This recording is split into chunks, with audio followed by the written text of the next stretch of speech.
Hello दोस्तों, आज की वीडियो में हम बात कर रहे हैं कि आखिर ये कॉकरोच हमारे घर से ख़त्म क्यों नहीं होते। बार बार कितनी कोशिश करने के बाद ये फिर से हमारे घर में लौट आते हैं। तो दोस्तों, जो कॉकरोच है वो एक आर्थ्रोपोडा संघ का प्राणी है और इनकी 4000 प्रजातियां हैं, जिसमें से 30 प्रजातियां ऐसी हैं जो हमारे घरों में पाई जाती हैं। दोस्तों, हम इन पे तरह तरह के केमिकल का इस्तेमाल करते हैं इनसे पीछा छुड़ाने के लिए।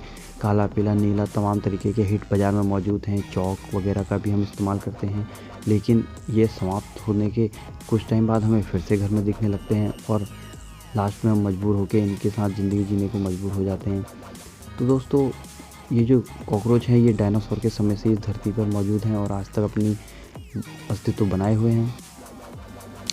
तो इसको जानने के लिए हम एक प्रयोग करते हैं। ये जो कॉकरोच आप सामने देख रहे हैं, इसकी पेट पर एक जो पूंछ जैसी दिख रही है आपको, ये इसके अंडे हैं और ये इनको लेकर अपने साथ चलते हैं।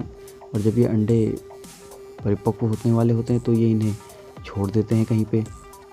तो इस तरीके से अडल्ट से एग जनरेट होता है और उन अंडों से निम्फ निकलते हैं जो आगे चल के फिर कॉकरोच बनते हैं। तो दोस्तों, इस प्रयोग में हम देखते हैं कि जैसे ही मैं इस कॉकरोच को थोड़ा परेशान करता हूँ तो ये अपने अंडे को छोड़ देगा।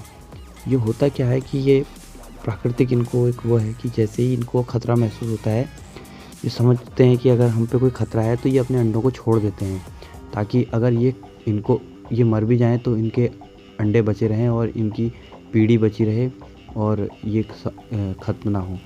तो इसी समझ के कारण जैसे अभी देखिए इसने अपना अंडे को छोड़ दिया है और अब चलते हैं इसके अंडे की तरफ। तो ये देखिए दोस्तों, ये इसका अंडा है।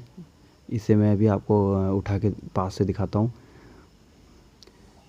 ये कुछ इस तरीके का दिखता है। डार्क ब्राउन कलर का एक सेल है।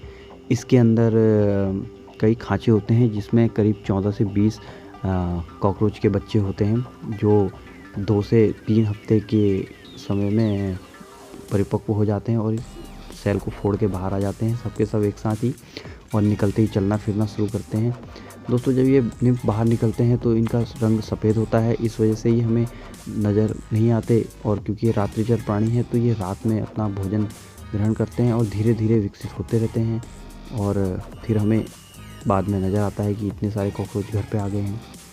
दोस्तों, जो कॉकरोच है वो अपने अंडों को जब वो घूमता है तो इस तरीके से फर्नीचर्स पे और चौखटों पे, दरवाज़ों पे, इस जगहों पे प्लेस कर देता है। और क्योंकि लोग घर पे साफ़ सफाई का ध्यान नहीं रखते या वो ऐसी जगहों पे इनको छोड़ देता है जहाँ हमारा हाथ नहीं पहुँचता, और ये कॉकरोच के बीज हमारे घर में रह जाते हैं।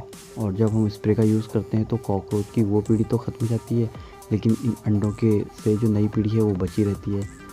तो जब अंडों से ये निम्फ निकलते हैं तो सफ़ेद रंग के कुछ इस तरीके से नज़र आते हैं, छोटे से, और ये इतने छोटे होते हैं कि हमें एकदम इन पे ध्यान नहीं जाता, लेकिन धीरे धीरे इनका कलर ब्राउन हो जाता है और ये थोड़ा बड़े होते हैं तो फिर ये हमें एकाएक नज़र आने लगते हैं।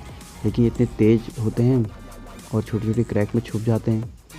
धीरे धीरे ये अपना विकास करते हैं और बढ़ते जाते हैं, और जब कुछ इस तरह के दिखने लगते हैं, लेकिन अभी ये वयस्क नहीं हैं। जब ये वयस्क हो जाते हैं तो दोस्तों इनके पंख आ जाते हैं और ये कुछ डार्क ब्राउन कलर कुछ इस तरीके के दिखने लगते हैं। आपने भी अक्सर अपने घरों में इस तरीके का कॉकरोच देखा होगा। तो अब ये जो है वयस्क हो चुका है और अंडे देने के लिए बिल्कुल तैयार है। अगर आपके घर में ऐसे कॉकरोच हैं तो ज़रूर इनने अंडे दिए होंगे या ये देने वाले होंगे। तो आपको उन अंडों की खोज करनी है। देखिए, इस चित्र में दिखाया गया है कि किस तरीके से कॉकरोच से अंडे निकलते हैं और फिर निम्फ धीरे धीरे बढ़ के वयस्क बनता है और फिर ये अंडे देने की स्टेज में पहुंचता है। तो दोस्तों, अपने घर में सफाई के दौरान इन अंडों को खोजिए और इनको नष्ट कर दीजिए। जब आप ये सारे अंडों को नष्ट कर देंगे तो आपको इन कॉकरोचों से निजात मिल जाएगी और इनकी आने वाली पीढ़ी भी विकसित नहीं होगी। तो दोस्तों, आज की वीडियो में यही सब कुछ था। वीडियो देखने के लिए आपका धन्यवाद और जल्द मिलेंगे नई वीडियो के साथ। Thank you.